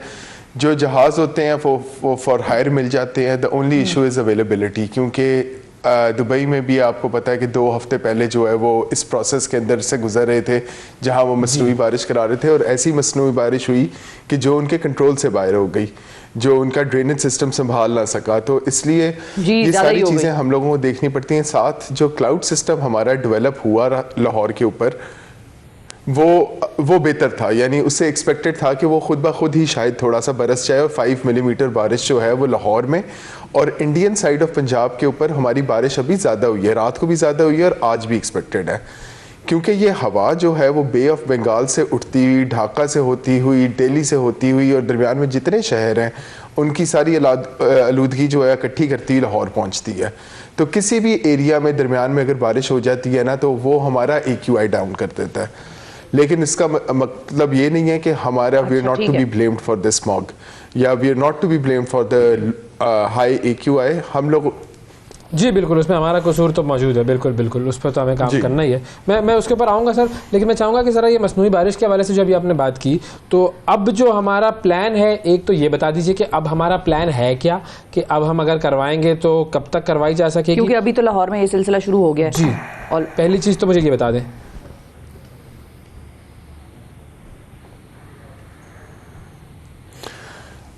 हमारी जो मीटिंग है कैबिनेट कमेटी ऑन स्मॉग, जो कि चीफ मिनिस्टर साहब खुद लीड करते हैं, उसकी मीटिंग परसों है, और उसके ऊपर हम लोगों ने जो है जो प्रपोजल्स आए हैं विद फाइनेंशियल कॉस्ट प्रेजेंट करनी है टू द चीफ मिनिस्टर, और उनमें से कोई भी सिलेक्ट हो जाएगा तो within 2 weeks we will be ready for artificial rain. लेकिन हमारा जो खतरे वाला टाइम होता है वो गुजर गया है। 30 नवंबर के बाद आपका AQI थोड़ा सा ईज आउट होता है, इवन दो पूरे साल हमारा AQI हाई रहता है, लेकिन नॉनदलेस हम लोग इतनी तैयारी करके और इतनी वर्किंग करके जाएंगे कि अगर नेक्स्ट हुकूमत को आके इसके ऊपर वर्किंग कंटिन्यू करनी पड़े तो उनके लिए प्रोसेस जो है 2 या 3 दिन का हो। लेकिन I like two point out here कि ये हमारा स्मॉग का इशू आज का नहीं है, ये पिछले 15-20 सालों से हमारा इशू बना हुआ है। आई वॉज वेरी सरप्राइज्ड कि पिछली हुकूमतों ने इसके ऊपर क्यों काम नहीं किया, क्यों हमारे डिपार्टमेंट्स को नहीं पता था कि artificial rain which is such a cheap solution, यानी आप अब जब हम लॉन्ग टर्म सोल्यूशंस की बात करेंगे वो भी मैं आपको बताता हूँ कि हमारी गवर्नमेंट क्या कर रही है, लेकिन ये एक ऐसी चीज़ थी जो आई फील कि इन द पास्ट हमें किसी लेवल के ऊपर इसके ऊपर काम कर लेना चाहिए था। बिल्कुल सही बात है। अच्छा मुझे ये बताया कि जो आपने चले बता दें कॉस्ट के हवाले से, आपने कहा ना it is a cheap solution.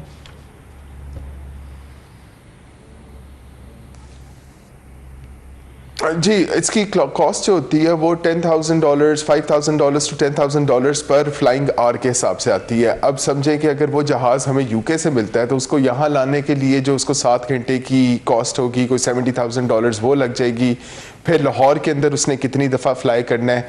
So it is not a huge cost, it is not a cost जो कि कोट की जा रही थी मीडिया के अंदर कि जी 35 करोड़ लग जाएगा, 40 करोड़ लग जाएगा। वो शायद किसी मीटिंग के अंदर डिस्कस हुआ हो कि 35 करोड़ के अंदर हम शायद अपना कोई जहाज़ तैयार कर लें, लेकिन मेरा ख्याल है कि हमें अपना जहाज़ नहीं तैयार करना चाहिए। दुनिया के अंदर जहाज़ों की फ्लीट्स होती हैं, फॉर हायर होती हैं, लोग प्राइवेटली भी वैसे फ्लाई करते हैं, कमर्शियली भी करते हैं, कार्गो भी करते हैं, तो इसके जहाज़ भी आपको फॉर हायर मिल जाएंगे। तो हमारे पास तो वैसे ही जो आप कह रहे थे 2001 में जो लोकस्ट वाले जो जहाज़ थे वो उनकी हालत ख़राब है, वो बेचारे हमने जो हमारे पास अपने जहाज़ थे हम उनको ना संभाल सके, उनमें क्या मसला था? मैं चाहूँगा थोड़ा सा अगर वो एलैबोरेट कर लें कि वो क्यों मेंटेन नहीं हुए थे और अब उनकी क्या हालत है।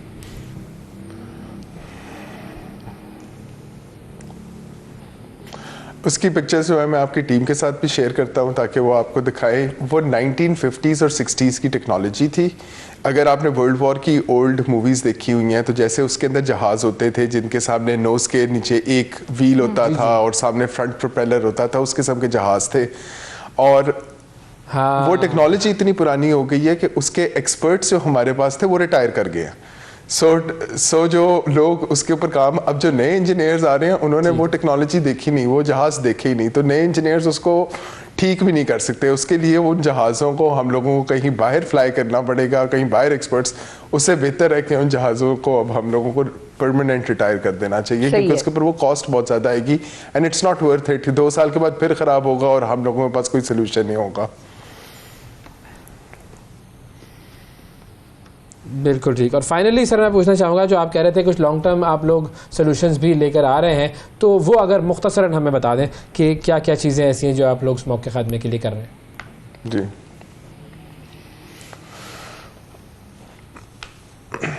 लाहौर के अंदर जो है हमें विदिन 3 to 4 months जो हम आयनाइजर्स ऐसे लगा रहे हैं। आयनाइज़र एक ऐसी मशीन होती है जो नेगेटिवली चार्ज्ड आयन्स को हवा में फेंकती है।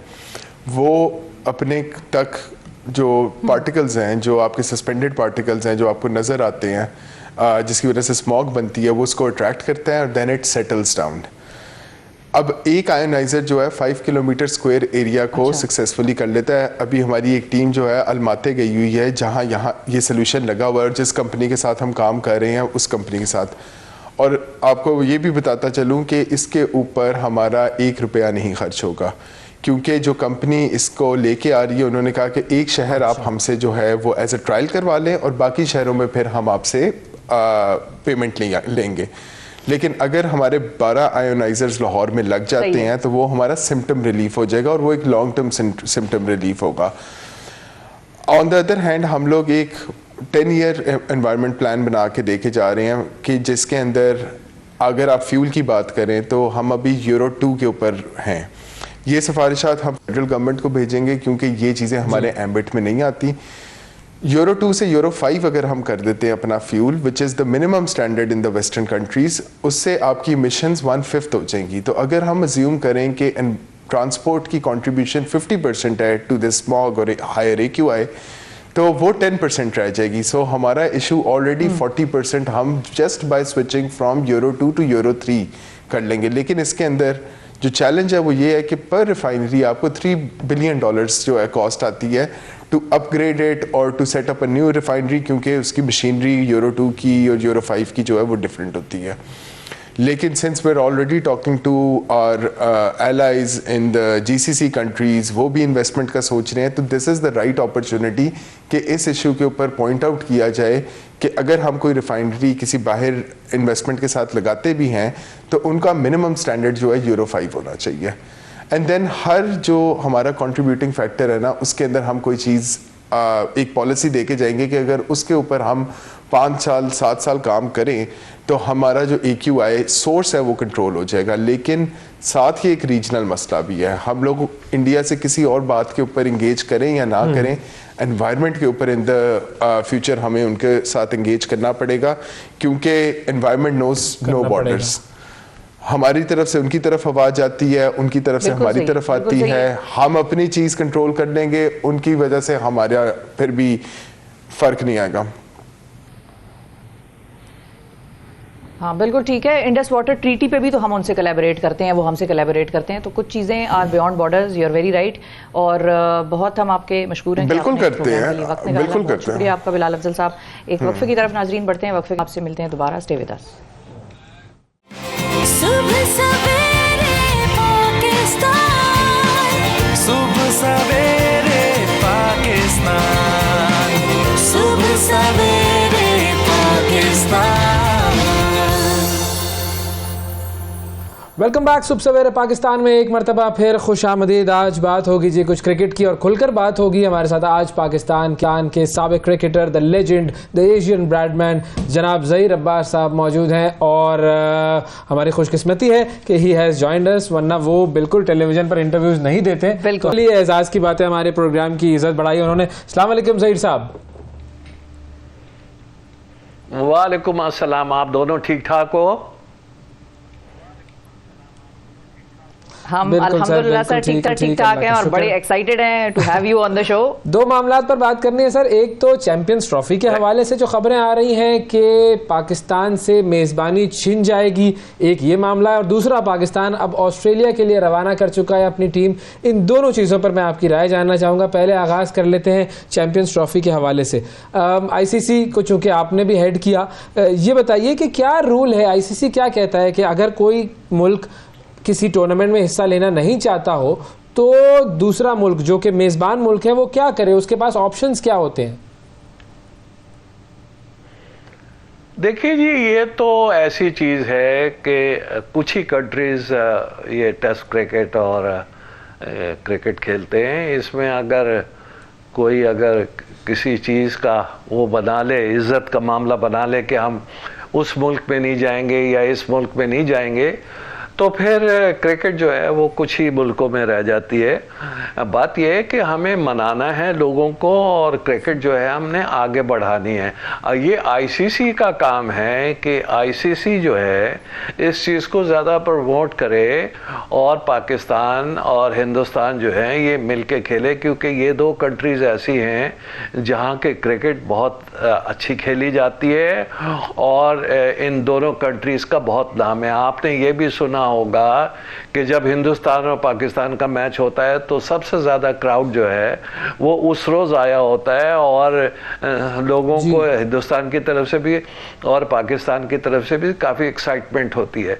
तो जहाँ मुल्कों में आपस में क्रिकेट जो है वो बहुत ज़्यादा फेमस हो, उसको तो आगे बढ़ाना चाहिए। और मेरा ये ख्याल है कि हिंदुस्तान जो है वो ये सोचे कि इस क्रिकेट को हमने आगे लेके जाना है, ना कि हमने इसको डब करना है। तो अगर जैसे हमने एशिया कप में भी देखा कि पाकिस्तान से मेज़बानी एक तरीके से प्रैक्टिकली देखा जाए तो वो तो नहीं हुई हमारी, छिन ही गई। मतलब 2-3 मैचेस पाकिस्तान में हुए जो बिल्कुल ही हल्की टीमों वाले थे, उसके बाद सारा टूर्नामेंट श्रीलंका शिफ्ट हो गया। तो आई डोंट थिंक कि हमारे पास कोई ऑप्शन है, और मुझे तो डर है इस बात का कि वो चैंपियंस ट्रॉफी भी हमसे कहीं दुबई वगैरह वो ले जाएंगे।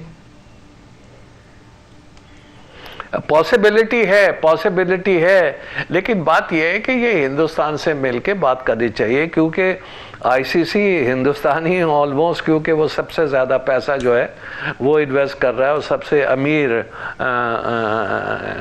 ये ICC में जो कंट्री है वो इंडिया ही है। लिहाजा इंडिया को भी सोचना चाहिए और इस चीज़ पे ज़रा थोड़ा सीरियस हो जाए कि हिंदुस्तान और पाकिस्तान जो है ये ऑलमोस्ट नेबरिंग कंट्री भी हैं, और फिर अगर हम आपस में क्रिकेट ना खेलें तो फिर क्रिकेट जो है हम डिज़ास्टर की तरफ लेके जा रहे हैं, बजाय इसके कि हम उसको फर्दर आगे बढ़ाएं और लोगों में और इंटरेस्ट, हिंदुस्तान और पाकिस्तान के लोगों में और इंटरेस्ट बढ़ाएं। लिहाजा मैं रिक्वेस्ट करूँगा हिंदुस्तान को कि प्लीज़ इस चीज़ को सीरियस लें।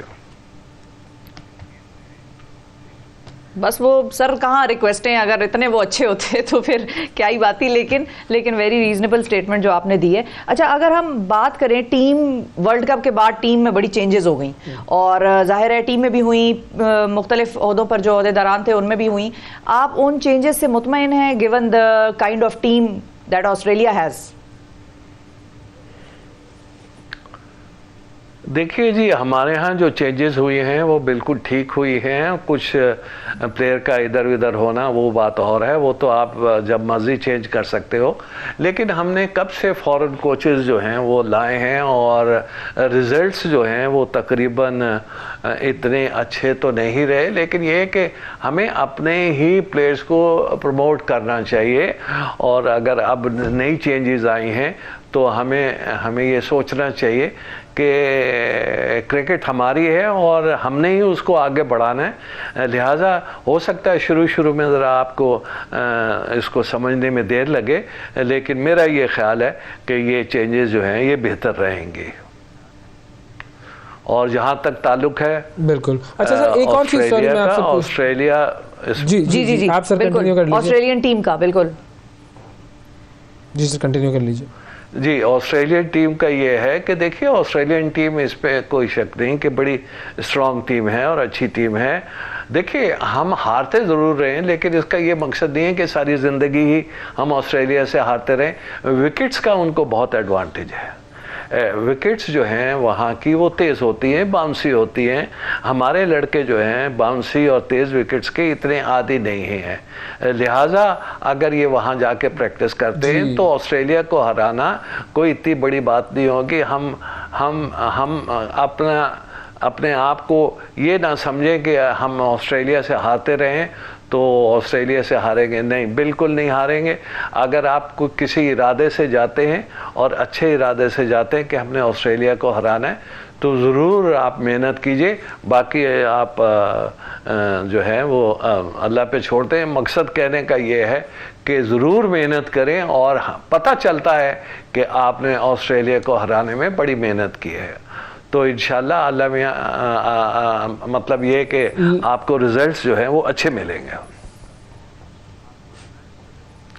लेकिन सर मैं अगर पिछले रिकॉर्ड्स देखूं तो पिछली 5 सीरीज जो हमने ऑस्ट्रेलिया जाकर खेली हैं, ऑस्ट्रेलिया से हम वाइट वॉश हुए हैं, मतलब सब के सब में बिल्कुल। और अभी तो ताज़ा वर्ल्ड कप का उन पे जुनून चढ़ा हुआ है, तो वो भी प्रेशर आ जाएगा हम पे।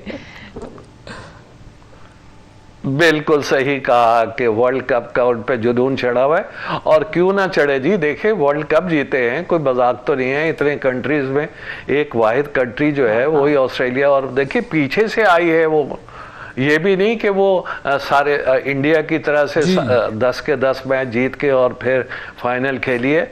तो मैं ये कहता हूँ क्रेडिट जाता है ऑस्ट्रेलिया को, उन्होंने बहुत ही अच्छी फॉर्म में आए हैं और राइट मौके पे आए हैं और वर्ल्ड कप जीता है।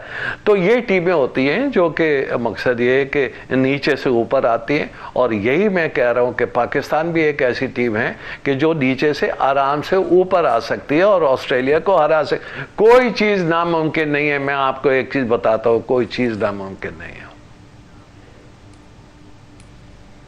बिल्कुल। शान मसूद के लिए सर ये कितना बड़ा इम्तिहान होगा, keeping in view as a new captain? Shan Masood पे अच्छा इन्होंने कदम लिया है और उसको कप्तान बनाया है। और मैं तो ये कहता हूँ कि एक तो ये कि शान मसूद बड़ा समझदार है, पढ़ा लिखा है और बात भी बहुत अच्छी करता है। आपको लीडर एक ऐसा चाहिए जो कि दूसरे लोगों से बात भी कर सके, दूसरे लोगों को कम्युनिकेट अच्छा करना चाहिए, और एक्सप्लेन जो है वो कम्यूट जब करते हैं तो कप्तान की अगर बात प्लेयर्स को समझ में आ जाती है तो ये एक एडिड अट्रैक्शन होती है। और मेरा ये ख्याल है कि शान मसूद जो है इस मामले में बड़ा समझदार है। और देखिए शान मसूद की खूबी ये है कि ये अब काउंटी क्रिकेट खेल रहे हैं। काउंटी क्रिकेट में उन्होंने काफ़ी स्कोर किया और कप्तानी भी की है, लिहाजा उनको कप्तानी का भी एक्सपीरियंस है। तो अब हम तो यही कहेंगे, तो I will keep my fingers cross for Shan Masood कि उसकी परफॉर्मेंस जो है ऑस्ट्रेलिया में बहुत अच्छी हो और सारे लड़कों की परफॉर्मेंस जो है वो बहुत अच्छी हो। मुझे इस टीम से काफ़ी उम्मीदें वाबस्ता हैं। थैंक यू जी, बहुत शुक्रिया अदा करेंगे जी। ज़हीर अब्बास साहब हमारे साथ मौजूद, पाकिस्तान के साबिक क्रिकेटर, द लेजेंड हिमसेल्फ। और शान मसूद के लिए नेक तमन्नाएं हैं और ये इम्तिहान तो होगा शान मसूद का, लेकिन एज ज़हीर अब्बास साहब सेड, नथिंग इज इम्पॉसिबल। बहुत शुक्रिया अदा करेंगे ज़हीर अब्बास साहब हमारे साथ मौजूद थे। नाजरीन वक्फा लेते हैं, वक्फे के बाद दोबारा मुलाकात करेंगे, हमारे साथ रहिएगा। सुबह सवेरे पाकिस्तान, सुबह सवेरे पाकिस्तान, सुबह सवेरे पाकिस्तान।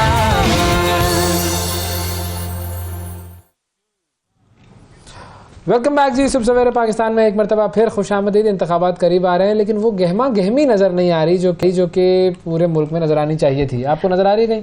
हल्की फुल्की आ रही है, हल्की फुल्की आ रही है, पीपल्स पार्टी की आ रही है। मुझे तो टेंशन ये है कि पीपल्स पार्टी की आ रही है और तहरीक इंसाफ की आ रही है और आईपीपी की आ रही है। हाँ। उनकी नहीं आ रही, जिन्होंने वजीर आजम बनना है, जिनकी बात हुई हुई है, उनकी नहीं आ रही। तो उनको जरूरत क्या है? असल बात यह है कि उनका खर्चा क्या करना भाई, खामख्वाह पैसे जाया होंगे। अच्छा, अब बिलावल भुट्टो सरदारी साहब और आसिफ सरदारी साहब ये दुबई गए हुए थे, फिर उसके बाद अब जो है वो तो खैर कोयटा में मौजूद है, क्योंकि कोयटा में जो है वो आज वैसे पीपल्स पार्टी की सालगिरह भी है। ये बहुत बड़ा दिन है जी पीपल्स पार्टी के लिए। अब इलेक्शन की सूरत हाल, पीपल्स पार्टी की सालगिरह और जलसे जुलूस, और सबसे अहम खबर बिलावल भुट्टो साहब की शादी के हवाले से भी कुछ चमगुइयां चल रही हैं। इन तमाम मामलों पर हमने किससे बात करनी है जी? हमारे साथ हैं जी फैसल करीम कुंडी साहब। नाजरीन, उनको हम वेलकम करते हैं। अस्सलाम वालेकुम सर। अस्सलाम वालेकुम जी। सर क्या हाल है? ठीक ठाक है? फिर तैयारियां हैं शादी की? बिस्मिल्लाहिर्रहमानिर्रहीम, वो भी कर लेंगे। फिलहाल तो हम अपनी यौम तासीस और इलेक्शन की तैयारी कर रहे हैं, और जब वो खुशी का मौका आएगा तो इंशाल्लाह उसकी भी तैयारी करेंगे धूमधाम से। इंशाल्लाह जी, इंशाल्लाह बिल्कुल। हमें तो बेनज़ीर भुट्टो साहिबा वाली वो याद है शादी, तो जितनी खुशियां हों उसके ऊपर वो कम है। लेकिन वो खबर चूंकि चल रही थी तो हमने सोचा कि पूछ लिया जाए कि वाकई मामलात ऐसे ही हैं, क्योंकि बातचीत चल रही है उस पर फैमिली में। देखें, बिल्कुल होनी चाहिए, और तमाम पार्टी के हमारे दोस्तों का, वर्करों के भी ये ख्वाहिश है, और ये एक अच्छी तमाम हमारे पार्टी के दोस्तों के लिए खुशी की खबर होगी। और जब चीज़ें फाइनलाइज होंगी तो इंशाल्लाह आपको भी बाखबर रखेंगे, दावत भी देंगे और बाकी दोस्तों को भी देंगे इंशाल्लाह। इंशाल्लाह। मैं तो वो उस दौर में खोया हुआ हूँ ना, 1987 में बीबी शहीद की शादी हुई थी, 88 में वो वजीर आजम बन गई थी। हाँ। तो बस ये शादियों का वजीर आजम बनने से इंशाल्लाह है। सही, इंशाल्लाह हम पहले वजीर आजम बनाएंगे फिर शादी करेंगे। अच्छा चल, ये ठीक है, फिर डेडलाइन सही है। ठीक है, बस ये है कि हाँ बिल्कुल, लेकिन ये है कि उसके लिए सियासी शादियां भी बड़ी इंपॉर्टेंट होती हैं, अहमियत की हामिल होती हैं। तो उसका आप लोगों ने क्या सोचा है? खैर, आपने तो कुछ दिन पहले ऐलान भी किया था कि हम जो है वो अपने नंबर गेम के अंदर जो है वो बाकी लोगों को भी शामिल करेंगे। तो आपको क्या सिचुएशन नजर आ रही है? देखें, वैसे फ्रैंकली स्पीकिंग, अगर आप देखें इस वक्त जो ग्राउंड रियलिटी, अगर आप ग्राउंड में देखें, अभी आपने बात की पॉलिटिकल एक्टिविटीज हो रही हैं, हमने खैबर पख्तूनख्वा में भी वर्कर कन्वेंशन किए, कुछ एक दो जलसों में कन्वर्ट हो गए थे, फिर हम मिट्टी भी उससे पहले गए, आज हम जो है वो क्वेटा में हैं, और इसके बाद दोबारा हम खैबर पख्तूनख्वा जा रहे हैं। जी हाँ, नहीं, खैबर पख्तूनख्वा जा रहे हैं सेकंड फेज कन्वेंशन का। उसके बाद मतलब है कि हमारे 7 तारीख से दोबारा खैबर पख्तूनख्वा का शुरू हो रहा है। तो जो ग्राउंड रियलिटी मैं एज ए पॉलिटिकल वर्कर देख रहा हूँ, मुझे नहीं लग रहा कि कोई पॉलिटिकल पार्टी ऐसी होगी जो कि इस पोजीशन में होगी कि वो इत्तेहादी जमातों के बगैर हुकूमत बना सके। लिहाजा हम इसी पे फोकस कर रहे हैं कि एक इत्तेहाद अभी हो रहा है इलेक्शन से पहले, हम इलेक्शन के बाद के नंबर गेम्स के ऊपर फोकस कर रहे हैं। नंबर गेम्स के मुताबिक इत्तेहाद बनाएंगे इंशाल्लाह ताला। और जो तजर्बा हमारे पास है इत्तेहादी हुकूमत चलाने का 5 साल का, वो आपके सामने है कि 2008 से 13 तक जो हमने इत्तेहादी हुकूमत के जरिए हुकूमत की थी और कामयाब तजर्बा रहा। बिल्कुल, तो मैं समझता हूँ कि इंशाल्लाह वो तजर्बा हमारा दोबारा होगा और इंशाल्लाह हम हुकूमत बनाने जाएंगे। अच्छा, अब ये जो तजर्बा होगा ये तो चले आपने जिसको आप कहते हैं ना कि फोर्सी कर रहे हैं कि ये ऐसा ही होगा, लेकिन दूसरी तरफ एक पार्टी ऐसी जिसका मैंने कहा कि वो ना जलसे कर रहे हैं, उनका कोई मूड भी नहीं है, लेकिन वो उन्होंने काम जो है वो सारा कर लिया है। कल भी वो बरी हो गए और ऐसे केसेस से वो बरी हो रहे हैं कि जिसके बारे में सारी कौम और सारे अदलिया ये और सारी नैबें मिलकर ये फैसला नहीं कर सकी कि जिस अपार्टमेंट में बंदा 4 साल से रह रहा है वो उसका नहीं है। तो ये तो खुलकर सामने नजर आ रहा है कि आप लोगों की पार्टी को कुछ नहीं मिलना। देखिए, कुछ नजर आता है और कुछ नजर नहीं आता, और चीजें ये हैं कि एक तासुर दिया जा रहा है कि बिल्कुल उनकी जो है मीनार पाकिस्तान में ताजपोशी टाइप से सीन हुआ। फिर वो कह रहे हैं कि जी हमने 120 सीटें हमारी कंफर्म हो गई हैं। आपने भी देखा और मैंने भी देखा, जब हमारी हुकूमत थी और सूबे में भी हमारी हुकूमत थी, मरकज भी हमारी हुकूमत थी, वो 20 ज़िमनी इलेक्शन नहीं जीत सके सूबाई, जो कि उन्होंने कहा 15 हमारी पक्की सीटें। तो अब तो ये अवाम ने फैसला करना है, हवास ने तो नहीं करना। लेकिन बात ये जो आपने बेल की बात की, अगर इस मुल्क में जिस दिन अदल और इंसाफ का निज़ाम हो जाएगा, जो कि हमारी फ़ाइज़ साहब की तवक्कुआत हैं, तो सब कुछ ठीक हो जाएगा। देखिए, ये हमारा एक प्रोसेस चलता है, चंद सालों तक हम होते हैं मुहिब वतन, उसके बाद कोई गदार वतन हो जाता है, फिर मुहिब वतन का ये म्यूजिकल चेयर होती है। और ये चीज़ें, ये अदालत हमने पहले भी देखी थी, जिस तरह से सजाएं दे रहे थे, उस तेज़ी से ज़मानतें हो रही हैं। तो ये चीज़ें नहीं होनी चाहिए। मैं समझता हूँ कि अदल और इंसाफ होना चाहिए। सही है, ठीक है, लेकिन एक तरफ जहाँ पे आप लोगों की पार्टी का मुकाबला नून लीग से है बड़ी टक्कर का, दूसरी तरफ तहरीक इंसाफ से भी है, और उन्होंने भी कुछ फैसले ऐसे किए हैं जो कि खालिसतन कहा यह जा रहा है कि इसलिए किए हैं कि पार्टी इलेक्शन से बाहर ना हो जाए और किसी तरह से इलेक्शन कमीशन को ये मौका ना मिले कि वो तहरीक इंसाफ को मतलब पाबंदी लगाए या कुछ ऐसा हो कि वो इलेक्शन ही ना लड़ सके। तो उन्होंने चेयरमैन ही बदल दिया दूसरा, और दूसरी तरफ जो है इंटर पार्टी इलेक्शंस भी उनके कल उन्होंने कराने का ऐलान किया हुआ है। उस पार्टी से आप लोगों का कितना सख्त मुकाबला है या कितनी अच्छी तरीके से इत्तेहाद हो सकता है उनसे? दोनों ऑप्शन का बताइएगा। देखिए, हमारा जो मुकाबला है वो जैसे चेयरमैन बिलावल भुट्टो ज़रदारी साहब ने कहा कि हमारा किसी सियासी जमात से मुकाबला नहीं है। हमारा मुकाबला है बेरोजगारी से, गुर्बत से, महंगाई से।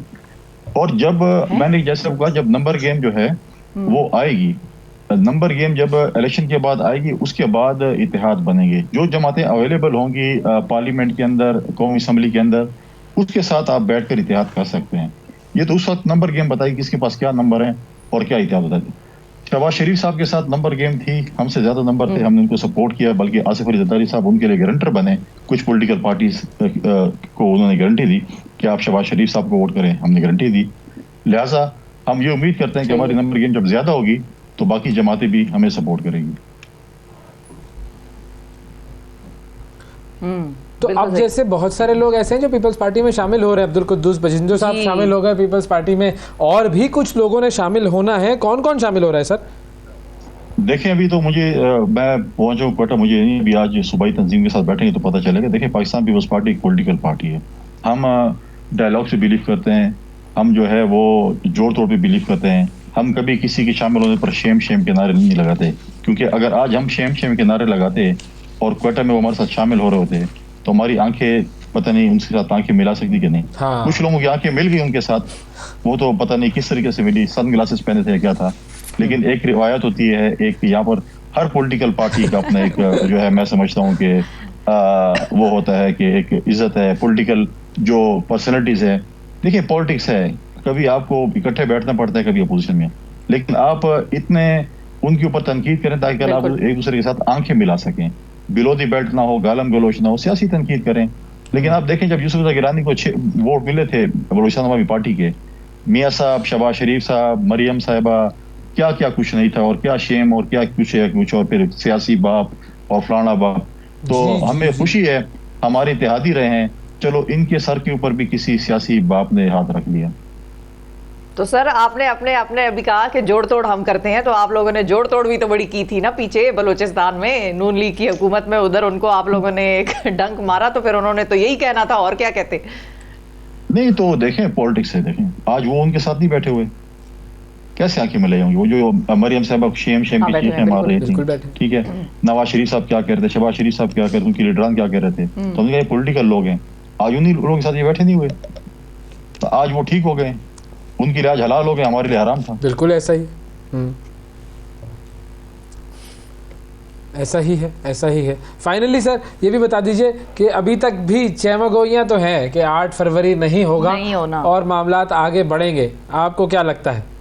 देखिए, पाकिस्तान पीपल्स पार्टी इलेक्शन के लिए बिल्कुल तैयार है, और वाहिद जमात है, शायद एक वो जमात थी जो चाह रही थी कि इलेक्शन टाइम पे हो और आइन के मुताबिक हो, जल्द अज जल्द हो। आज भी हम आवाम के अंदर हैं, बिल्कुल हम मुझे एज ए पॉलिटिकल वर्कर मुझे तो ये लग रहा है कि फायज ईसा साहब के होते हुए इलेक्शन को मुलतवी नहीं कर सकते। चल, ये तो पॉजिटिव बात आपने की जी, फायज ईसा साहब के होते हुए इलेक्शन कोई मुलतवी नहीं कर सकता। हाँ, बस ये है कि फायज ईसा साहब का आज हम पे इजहार बरहम ही ना हो जाए, क्योंकि उन्होंने कहा है कोई इस हवाले से कोई सवाल भी ना पूछे कि इलेक्शन होना है नहीं होना है, इलेक्शन होना है, कोई सवाल ना उठाए, कोई इस हवाले से बात ना करे। लेकिन इंतखाबात होते नजर आ रहे हैं फैसल करीम कुंडी साहब को फायज ईसा साहब के होते हुए। अदा करेंगे सर, आपने वक्त निकाला प्रोग्राम के लिए, थैंक यू जी। नाज़रीन, वक्फा लेते हैं, वक्फे के बाद दोबारा मुलाकात करेंगे, हमारे साथ रहिएगा। सुबह सवेरे पाकिस्तान, सुबह सवेरे पाकिस्तान। वेलकम बैक जी। सुबह सवेरे पाकिस्तान में खुशामदीद। पाकिस्तान टेलीविज़न की अगर तारीख देखी जाए तो बहुत सारे ऐसे नाम हैं जिन्होंने मेज़बानी के फ़राइज़ सरअंजाम दिए और वो लेजेंड्स थे अपने दौर के, और उन्हीं में से एक नाम ऐसा है कि जिसका आज हम जिक्र करना चाहेंगे, जनाब दिलदार परवेज़ भट्टी साहब। दिलदार परवेज़ भट्टी साहब पंजाबी से उनका आगाज़ हुआ था और क्या खूबसूरत वो कंपेयरिंग करते थे। अंग्रेज़ी के वो उस्ताद थे, अंग्रेज़ी पढ़ाते भी थे और तालीम भी उनकी जो है वो मास्टर्स उनका अंग्रेज़ी में ही था। और उसके बाद उन्होंने पंजाबी ज़बान से अपनी जो मेज़बानी है टेलीविज़न की उसका आगाज़ किया, फिर उर्दू की तरफ आए, रेडियो किया उन्होंने, एक बहुत ही यूनिक अंदाज़, बहुत ही खूबसूरत अंदाज़। और 30 नवंबर 1946 वो पैदा हुए थे जी गुजरांवाला में, और 30 अक्टूबर 1994 न्यूयॉर्क में उनका इंतकाल हुआ था, जब वो शौकत खान मेमोरियल हॉस्पिटल के लिए जो काफ़ी फंड रेजिंग कर रहे थे, उस दौरान वहाँ पर उनका इंतकाल हुआ था। और आपसे इजाज़त चाहते हैं। सुबह सवेरे